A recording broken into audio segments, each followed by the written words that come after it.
নমস্কার। আজকের এই অনুষ্ঠানে আপনাদের সঙ্গে আলোচনা করব জন্মাষ্টমী ব্রত পালন বিষয়ক মোট 12টি বিশেষ প্রশ্ন এবং উত্তর সম্পর্কে।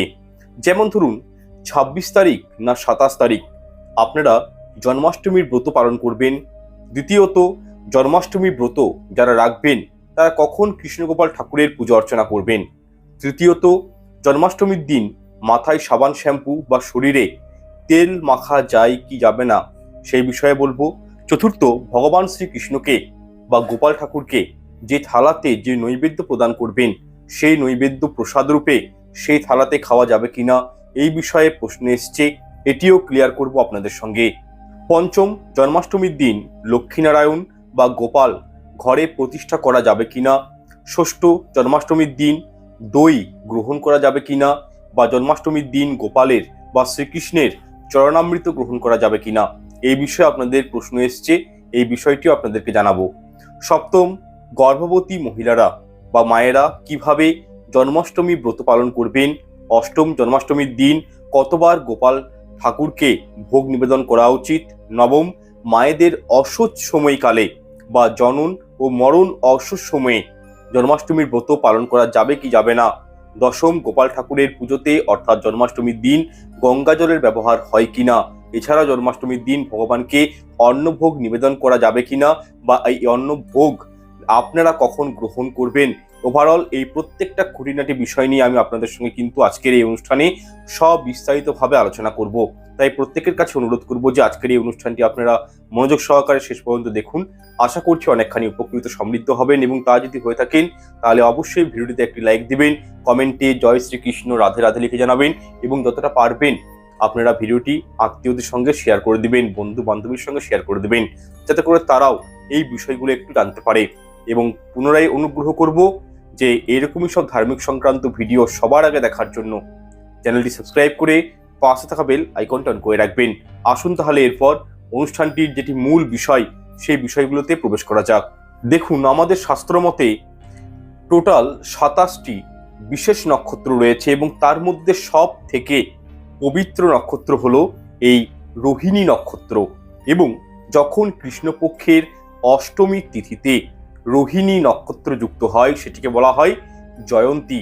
এবং এই জয়ন্তীর সময়ে যদি উপবাস কেউ রাখেন তার বাল্যকালের, যৌবনকালের এবং বৃদ্ধকালের সমস্ত পাপ ধ্বংস হয়ে যায়। এছাড়াও কোটি কোটি একাদশী করলে যে ফল পাওয়া যায় সেই সমান ফল পাওয়া যায় কোনো ব্যক্তি যদি জন্মাষ্টমী ব্রত পালন করেন। তাহলে বুঝতেই পাচ্ছেন আমাদের শাস্ত্রে কৃষ্ণ জন্মাষ্টমী ব্রত কতটা মাহাত্ম্য এবং গুরুত্ব রাখে। যাই হোক, দেখুন, যারা ভারতবর্ষ থেকে বিলংস করছেন, অর্থাৎ ভারতবর্ষের যে কোনো জেলা রাজ্য থেকে যারা জন্মাষ্টমী ব্রত পালন করবেন তারা জেনে রাখুন আগামীকাল 26শে আগস্ট সোমবার দিন আপনারা কিন্তু জন্মাষ্টমী ব্রত পালন করবেন জয়ন্তী যোগে। এছাড়াও স্কন্দপুরাণ, পদ্মপুরাণ, ভবিষ্য পুরাণ ও হরিভক্ত বিলাসে উল্লেখিত রয়েছে জন্মাষ্টমী পালিত হয় নবমী, বিদ্যা ও অষ্টমী তিথি রোহিণী নক্ষত্র যোগে। তাই আপনারা আগামীকাল 26 তারিখ সোমবার জন্মাষ্টমী ব্রতটি কিন্তু পালন করবেন। নাম্বার 2, আরেকটি প্রশ্ন পেয়েছি আমরা এই বিষয়ে, জন্মাষ্টমী বিষয়ে, যে সাবান শ্যাম্পু, বডি লোশন বা শরীরে তেল মাখা যাবে কিনা জন্মাষ্টমীর দিন, বা কোনো প্রকারের প্রসাধনী জিনিসগুলো কি জন্মাষ্টমী যারা পালন করবেন তারা কি ব্যবহার করতে পারেন। সেক্ষেত্রে দেখুন, শাস্ত্রে এগুলিকে নিষেধ করা হয়েছে। তার কারণ ঈশ্বরের ব্রত করা, উপবাস করা মানে হলো ঈশ্বরকে একটু বেশি বেশি সময় দেওয়া। কিন্তু এইসব ধরুন যারা বডি লোশন শরীরে মাখেন, যারা প্রসাধনী জিনিসগুলোকে ব্যবহার করেন একটু বেশি বেশি, সাবান শ্যাম্পু দেন, এগুলো কিন্তু দেহের সুখ ভোগের বা শারীরিক যত্নের একটি মাধ্যম। কিন্তু পুজোর দিনগুলোতে আমাদের উচিত এইসবের প্রতি বেশি ইনভলভ না হয়ে, আসক্ত না হয়ে ঈশ্বরের সেবায় নিজের মনকে নিয়োজিত করা বা ঈশ্বরকে বেশি সময় দেওয়া। তো সেই কারণে শাস্ত্র মতে এগুলো একটু নিষিদ্ধ রয়েছে। নাম্বার 3, দেখুন, অনেকেই প্রশ্ন করেছেন যে ভগবানের ভোগের পাত্রে কি মানুষেরা খেতে পারে বা তার ভক্তরা খেতে পারেন। দেখুন, এই প্রশ্নের উত্তর হলো কখনোই না। সর্বদা একটা বিষয় মাথায় রাখবেন, মানুষের খাওয়ার যে পাত্র সে পাত্রের সঙ্গে কখনোই যেন ভগবানের ভোগের পাত্র যেন কখনোই স্পর্শ না হয়। ভগবানের ভোগের পাত্র বা রন্ধনের পাত্র সম্পূর্ণ আলাদা রাখবেন, বা অনেকেই দেখবেন ভগবানকে যে পাত্রে ভোগ দিয়েছেন সেই পাত্র থেকেই তুলে নিজেরাও কিন্তু প্রসাদটি খাচ্ছেন। এমনটি করা কিন্তু উচিত নয়। মনুষ্যের পাত্র আলাদা রাখতে হবে। এছাড়াও অনেকেই প্রশ্ন করেছেন যে জন্মাষ্টমীর দিন কি নারকেলের কোনো কিছু খাওয়া যায় ভোগ হিসাবে? সেক্ষেত্রে বলি কখনোই না। আপনারা 26 তারিখ সোমবার কখনোই ভোগ হিসাবেও নারকেলের নাড়ু গ্রহণ করবেন না, এবং 27 তারিখ মঙ্গলবার নন্দ উৎসব এবং পালন প্রক্রিয়া সমাপন করার পর নারকেলের কোনো দ্রব্য গ্রহণ করতে পারেন, তবে হ্যাঁ, অষ্টমী তিথি ছেড়ে যাওয়ার পর। নম্বর 4, দেখুন আপনারা অনেকেই প্রশ্ন করেছেন যে জন্মাষ্টমীর দিন কি গোপাল ঠাকুরকে গৃহে প্রতিষ্ঠা করা যাবে? সেক্ষেত্রে বলি অবশ্যই করা যাবে।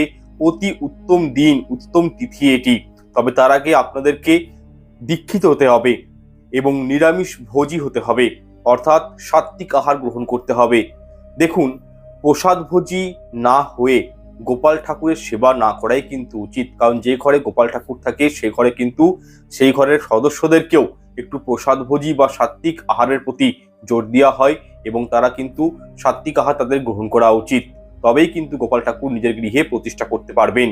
এরপর নাম্বার 5, দেখুন অনেকেই জানতে চেয়েছেন যে ভাদ্র মাসে তো দই বর্জন বা দই খাওয়া নিষিদ্ধ, সেক্ষেত্রে শ্রীকৃষ্ণের বা গোপাল ঠাকুরের চরণামৃত গ্রহণ করা যাবে কি যাবে না? দেখুন, এই ভাদ্র মাসে মুড়ি দিয়ে বা চিড়া দিয়ে দই মিশিয়ে খাওয়া এগুলো কিন্তু নিষিদ্ধ, বা শুধু দই খেয়ে নেওয়া এগুলো কিন্তু নিষিদ্ধ, কিন্তু চরণামৃত অবশ্যই গ্রহণ করা যাবে। দেখুন, শাস্ত্র মতে ভগবানের চরণামৃত যে কোনো সময়ে যে কোনো পরিস্থিতিতে বা যে কোনো মাসে আপনারা কিন্তু গ্রহণ করতে পারেন, কোনো এতে অসুবিধা নেই বা কোনো বাধা নিষেধ নেই। তার কারণ চরণামৃত হলো সর্বপাপ বিনাশক, সর্বব্যাধি বিনাশক এবং সর্বপবিত্র একটি প্রসাদ, তাই এটি কিন্তু গ্রহণ করা যাবে, এতে কোনো কিন্তু অসুবিধা নেই। এরপর নাম্বার 6, দেখুন অনেকেই জানতে চেয়েছেন যারা শ্রীকৃষ্ণের জন্মাষ্টমী ব্রত বা উপবাস রাখছেন ঠিকই, কিন্তু কোনো না কোনো কারণে অভিষেক করতে পারবেন না শ্রীকৃষ্ণের, তাদের কি করণীয়?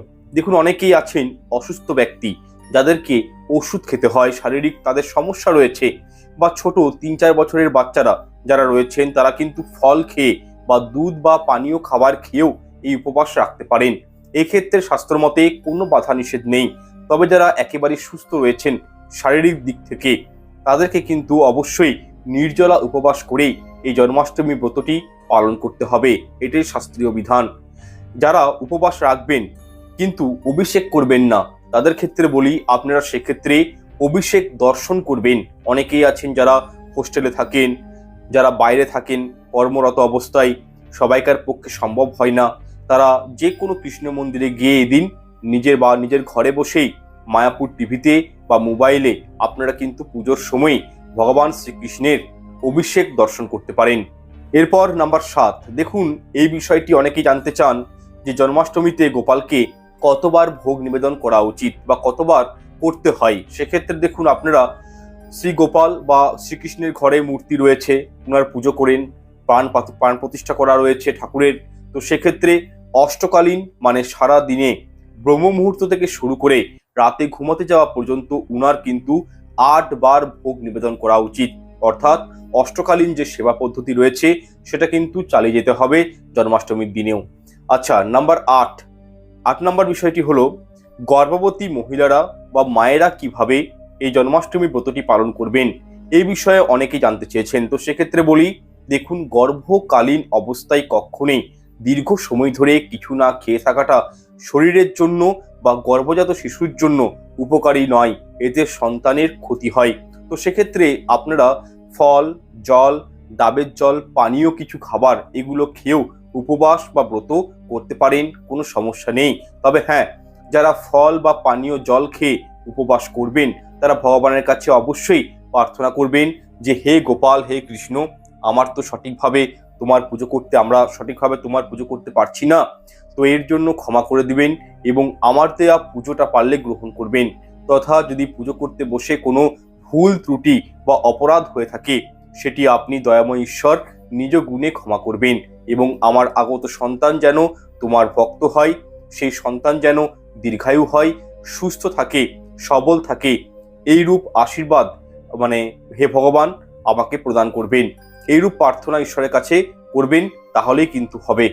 নাম্বার 9, দেখুন, মায়েদের অসহ্য সময়কালে বা জনন বা মরণ অসহ্য সময়ে বা কেউ মারা গেলে শ্রাদ্ধ হওয়ার আগে কি জন্মাষ্টমী ব্রত পালন করা যাবে? আগে হ্যাঁ, করতে পারেন। এই বিষয়ে শাস্ত্র মতে কোনো প্রকারের বাধা নিষেধ নেই। আপনারা নিত্য পুজো অর্চনা করতে পারেন বা এই জন্মাষ্টমী ব্রত পালন করতে পারেন এবং জপমালা হরিনাম জপ করতে পারবেন, গীতা পাঠ করতে পারেন, উপবাস পালন করতে পারবেন বা যে কোনো ব্রতও পালন করতে পারেন। এতে কোনো শাস্ত্র বিষয়ে কোনো বাধা নিষেধ কিন্তু নেই। নাম্বার 10, দেখুন এই প্রশ্নটি আমার কাছে এসছে যে জন্মাষ্টমী পুজোয় গোপাল ঠাকুরের পুজোতে বা কৃষ্ণের পুজোতে গঙ্গা জলের কি ব্যবহার করা হয়? আগে হ্যাঁ, অবশ্যই গঙ্গা জলের ব্যবহার করতে হয় এই পুজোতে। এতে কোনো বাধা নিষেধ নেই। যদিও এই গঙ্গা জল শ্রীকৃষ্ণের চরণামৃত সমান, শ্রীকৃষ্ণের চরণ থেকে নিঃসৃত এই গঙ্গা জল, তাই এই গঙ্গা জল সর্বদাই পবিত্র, তাই এটির ব্যবহার কৃষ্ণ পুজোতে আপনারা কিন্তু করতে পারেন। তবে তুলসীর ব্যবহার ছাড়া বা এই গঙ্গা জল ব্যতীত কৃষ্ণ ভগবান কোনো পুজো কিন্তু গ্রহণ করেন না। তাই আপনারা কিন্তু শ্রীকৃষ্ণের ভোগে বা শ্রীকৃষ্ণের পুজোতে তুলসী পত্রের ব্যবহার অতি অবশ্যই করবেন। নাম্বার 11, জন্মাষ্টমীর দিন কি ভগবানকে অন্নভোগ দেওয়া যাবে? দেখুন, ভগবান তো আর উপোস রাখছেন না, ভগবানের উদ্দেশ্যে উপবাস রাখেন কারা? মানুষেরা। তাই এই দিন মনুষ্যরা অন্নভোগ কিন্তু গ্রহণ নিজেরা করবেন না ঠিকই, কিন্তু ভগবানকে অবশ্যই অন্নভোগ নিবেদন করা যায়, এতে কোনো বাধা নিষেধ নেই। এবং এই অন্নভোগ পিঠা, হালুয়া বা সুজি আপনারা কৃষ্ণ ভগবানকে দিতে পারেন। তার সাথে তালের বড়া, তালের লুচি এগুলো দিতে পারেন। তবে এগুলো পুজো শেষ হয়ে যাওয়ার পরের দিন পারণ প্রক্রিয়া সমাপন করে, অর্থাৎ নন্দ উৎসবের দিন আপনারা কিন্তু এগুলো নিজেরাও গ্রহণ করতে পারেন। তবে অনেকেই কিন্তু এগুলো মধ্যরাত্রিতে পুজো সম্পন্ন করে হালকা ফলমূল খাবার গ্রহণ করে থাকেন, এটাও করতে পারেন। বা অনেকেই আবার নন্দ উৎসব পালন করার পর খাবার খেয়ে থাকেন বা শ্রীকৃষ্ণের চরণামৃত গ্রহণ করে উপবাস ভঙ্গ করেন পালন করে। তবে একটা বিষয় মাথায় রাখবেন, জন্মাষ্টমীর দিন অর্থাৎ আগামীকাল যারা জন্মাষ্টমী ব্রত পালন করছেন তারা কিন্তু পঞ্চ রবি শস্য সম্পর্কিত কোনো খাবার আপনারা কিন্তু অষ্টমী তিথি চলাকালীন কখনই গ্রহণ করতে যাবেন না, এটা শাস্ত্র মতে নিষিদ্ধ রয়েছে। এরপর 12 নম্বর প্রশ্নটি হলো যে ঘরে যদি গোপাল ঠাকুর রয়েছে বা নতুন গোপাল ঠাকুর এনে প্রাণ প্রতিষ্ঠা করতে চাইছেন, তাদের উদ্দেশ্যে বলবো আপনাদেরকে তাহলে অবশ্যই গৃহের মধ্যে নিরামিষ আহার রন্ধন করতে হবে, নিরামিষ আহার গ্রহণ করতে হবে। যারা আমিষ আহার গ্রহণ করেন তারা কিন্তু গোপাল রাখা তাদের উচিত নয়। এক্ষেত্রে সাত্বিক আহার গ্রহণ করে গোপাল ঠাকুর ঘরে রাখা উচিত বা প্রাণ প্রতিষ্ঠা করা উচিত। আর একটা বিষয় বলে দিই, অষ্টকালীন ভোগ নিবেদন করা উচিত গোপাল ঠাকুরের উদ্দেশ্যে, এবং আমাদের মায়াপুর নবদ্বীপে এটাই কিন্তু হয়। এছাড়াও দুধ, মাখন, ক্ষীর, মিষ্টি, পায়েস এগুলো কিন্তু জন্মাষ্টমীর দিন গোপালকে নিবেদন করা উচিত। এবং কি আমাদের দেখবেন ঘরের মহিলারা গোপাল ঠাকুর যাদের ঘরে আছে তারা কিন্তু প্রত্যেকেই গোপালকে নিজের সন্তানের মতন পুজো করে থাকেন। অর্থাৎ নিজের সন্তানকে যেরকম একটু বেশি বেশি টেক কেয়ার করতে হয়, ঠিক গোপালকেও ঠিক তেমনই নিজের সন্তানের মতন টেক কেয়ার করতে হয়, অষ্টকালীন ভোগ নিবেদন করতে হয়। তাই শাস্ত্র মতে বলা হয় যে গোপাল সেবা একটু কঠিন হয়ে থাকে, এবং শাস্ত্র সিদ্ধান্ত অনুযায়ী শ্রীকৃষ্ণের পুজো করতে গেলে কৃষ্ণ নামে দীক্ষা নিতে হয় এবং প্রসাদ ভোজী হতে হয়, অর্থাৎ নিরামিষ আহার গ্রহণ করতে হয়। তবে যারা আমিষ আহার গ্রহণ করেন তাদের ক্ষেত্রে অবশ্যই একটি বিধি রয়েছে। আপনারা প্রথমে প্রসাদ ভোজী হবেন, নিরামিষ আহার গ্রহণ করা ধরবেন, সাত্বিক আহার গ্রহণ করবেন, তারপরে কিন্তু গৃহে গোপাল ঠাকুর নিয়ে আসবেন বা কৃষ্ণ পুজো করবেন।